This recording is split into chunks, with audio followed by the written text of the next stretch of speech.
ତ ଯଦି ଆପଣଙ୍କର ଉଠ ଫାଟୁଛି କି ଗାଲ ଫାଟୁଛି କି ପାଦ ଫାଟୁଛି, ଏବେ ତ ନର୍ମାଲି ଶୀତ ଦିନ ପ୍ରାୟ ଏଟା କମନ ସମସ୍ତଙ୍କର, ତଥାପି ଜଣେ ଜଣଙ୍କର ବର୍ଷ ବର୍ଷ ଜୀବନ ସାରା ବି ଗୋଡ ପାଦ ଫାଟୁଥାଏ।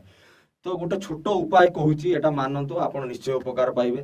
ଆପଣ ଚୂନ ଆଣନ୍ତୁ ଘରକୁ। ଚୂନ ମାନେ ପାନରେ ଯୋଉ ଲଗାନ୍ତି ଚୂନ, ଯୋଉ ସ୍କ୍ରିନରେ ବି ଦେଖିପାରୁଛନ୍ତି, ଯୋଉ ଘର କାନ୍ଥ ପେଣ୍ଟ କରା ହୁଏ କି କଲର କରା ହୁଏ, ସେ ଚୂନ ନୁହେଁ। ସେଥିରେ ନାନାଦି କେମିକାଲ ମିଶିଥାଏ, ସେ ଚୂନ ନୁହେଁ। ପାନରେ ଯୋଉ ଚୂନ ମରାଯାଏ, ସେଇ ଚୂନ ଘରକୁ ଆଣନ୍ତୁ। ଚୂନ କେତେ ନେବେ ନା, 1 ଗ୍ରାମ ଚୂନ। 1 ଗ୍ରାମ ମାନେ ହଉଛି ଗୋଟେ ଜିରା ଦାନା ଯେତିକି ବଡ, ସେତିକି ପ୍ରାୟ ଆପ୍ରୋକ୍ସିମେଟଲି ସେତିକି ହଉଛି 1 ଗ୍ରାମ ହବ। ଗୋଟେ ଜିରା ଦାନା ଯେତିକି, ସେତିକି ଚୂନ ନେବେ।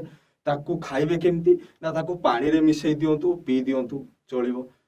ଯେକୌଣସି ଫଳ ରସରେ ମିଶେଇକି ପିଇ ପାରିବେ, ଡାଲିରେ ମିଶେଇକି ଖାଇପାରିବେ, ସବୁ ଜିନିଷରେ ମିଶେଇକି ଆପଣ ଖାଇପାରିବେ। କିନ୍ତୁ କ୍ଷୀରରେ ମିଶେଇବେନି, ଏତିକି ଧ୍ୟାନ ରଖିବେ। କ୍ଷୀରରେ କେବେ ମିଶେଇ ଖାଇବେନି। ଦହିରେ ମିଶେଇକି ପିଇ ପାରିବେ। ତ ଯେକୌଣସି ଜିନିଷରେ ଆପଣ ମିଶେଇକି ଖାଇପାରିବେ, ଆଉ କିନ୍ତୁ କ୍ଷୀର ଛାଡିକି। ଆଉ ଦିନକୁ ଥରେ ଖାଇବେ, 1 ଗ୍ରାମ ମାତ୍ର ଖାଇବେ। ଛୋଟ ଛୁଆଙ୍କୁ ବି ଦେଇପାରିବେ, କିଛି ଏଥିରେ ପ୍ରୋବ୍ଲେମ ନାହିଁ।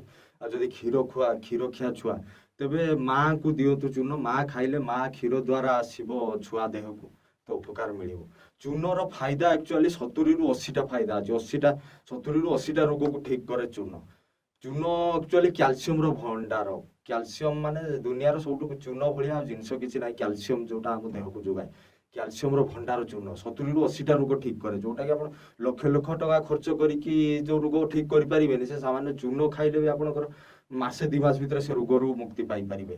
ତ ଏହା ପାଇଁ ଗୋଟେ ଲମ୍ବା ଭିଡିଓ ଆସିବ। ଏଟା ଭିଡିଓ ବହୁତ ଲମ୍ବା ହେଇଯିବ। ଆଉ ନେକ୍ସଟ ଭିଡିଓ ମୁଁ ଭାବୁଛି ସେ ଉପରେ ଆସିବ, ପୁରା ରୋଗର 70-80ଟା ରୋଗର ଲିଷ୍ଟ ସହିତ ଚୂନ କୋଉ ରୋଗ ପାଇଁ କେତେବେଳେ ଖାଇବେ, କେମିତି ଖାଇବେ, କେତେ କ୍ୱାଣ୍ଟିଟିର ଖାଇବେ, ପୁରା ଡିଟେଲ୍ସ ତା ଉପରେ ଗୋଟେ ଭିଡିଓ ଆସିବ। ଆଉ କୋଉମାନେ ଖାଇବେନି ଚୂନ, ତାର ବି ଗୋଟେ ଟିକେ ଶୁଣି ରଖନ୍ତୁ।